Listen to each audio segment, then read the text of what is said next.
شام و عراق میں قاسم سلیمانی کی سرگرمیاں۔ ایرانی فورسز کی بیرون ملک کارروائیاں کرنے والی بریگیڈ القدس کی سربراہی ایرانی جنرل قاسم سلیمانی کرتا ہے۔ قاسم سلیمانی بیرون ملک ایرانی جنگوں کے محاذوں پر دکھائی دیتا ہے۔ حلب کا سقوط ہو یا ادلب کا محاذ، قاسم سلیمانی ہر وقت قاتلوں کو شہ دینے کے لیے موجود رہتا ہے۔ القدس بریگیڈ سے وابستہ تمام شیعہ ملیشیاؤں کا کنٹرول قاسم سلیمانی کو دیا گیا ہے۔ ایران کی مسلح افواج کے deputy chief general Ahmad Raza bore دستان نے کہا ہے کہ پاسداران انقلاب کی بیرون ملک سرگرم القدس ملیشیا کے سربراہ جنرل قاسم سلیمانی عراق اور شام میں ایران کی تمام فورسز کی قیادت کر رہے ہیں۔ ایرانی پاسداران انقلاب کے ماتحت کام کرنے والی نیوز ایجنسی تسنیم کو دیے گئے انٹرویو میں جنرل بور دستان نے کہا کہ شام و عراق میں لڑنے والے افغان جنگجو ہوں یا پاسداران انقلاب، سرکاری فوج ہو یا عراقی ملیشیا، سب جنرل سلیمانی کے نیچے کام کرتے ہیں۔ ایک سوال کے جواب میں احمد رضا بور دستان نے کہا کہ ایرانی فوج کی گرین کیپ کے نام سے مشہور ایلیٹ فورس کے اہلکار بریگیڈ 65 کے کمانڈوز ہیں۔ اسی میں فاطمیون اور زینبیون بریگیڈ بھی شامل ہے اور یہ سب شام میں اپنی مہمات جاری رکھے ہوئے ہیں۔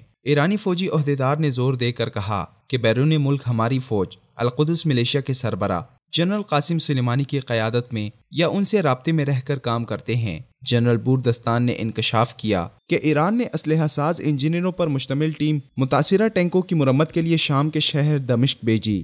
یہ ماہرین بھی جنرل سلیمانی کی نگرانی میں کام کر رہے ہیں۔ ایرانی فوج کے ڈپٹی چیف کا کہنا ہے کہ عراق میں فیلق القدس اور جنرل قاسم سلیمانی کی زیر نگرانی الحشد الشعبی ملیشیا کو عسکری تربیت دی گئی۔ اس کے علاوہ جنرل سلیمانی کی نگرانی میں شام میں لڑنے والی افغان اور شامی ملیشیاؤں کو تربیت دینے کی ذمہ داری دی گئی۔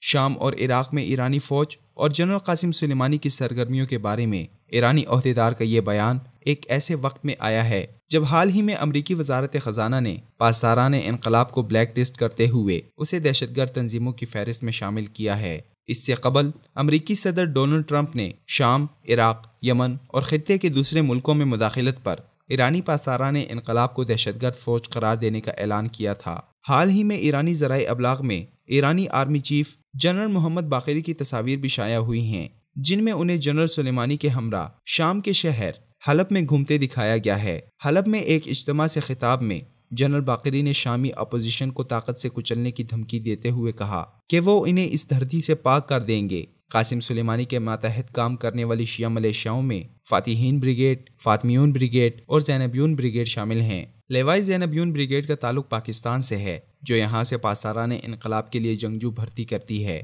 شام کے محاذوں پر اردو اور پشتو بولنے والے پاکستانی شیعہ دہشت گرد موجود پائے گئے ہیں جن میں سے بیشتر کا تعلق گلگت اور پاڑا چنار سے ہے۔ قاسم سلیمانی اور روح اللہ خمینی کے ایجنڈوں کی تکمیل کے لیے پاکستانی سرزمین یا پاکستانی پاسپورٹ کا استعمال وطن عزیز کو ایک خوفناک فرقہ وارانہ جنگ کی طرف دھکیل سکتا ہے۔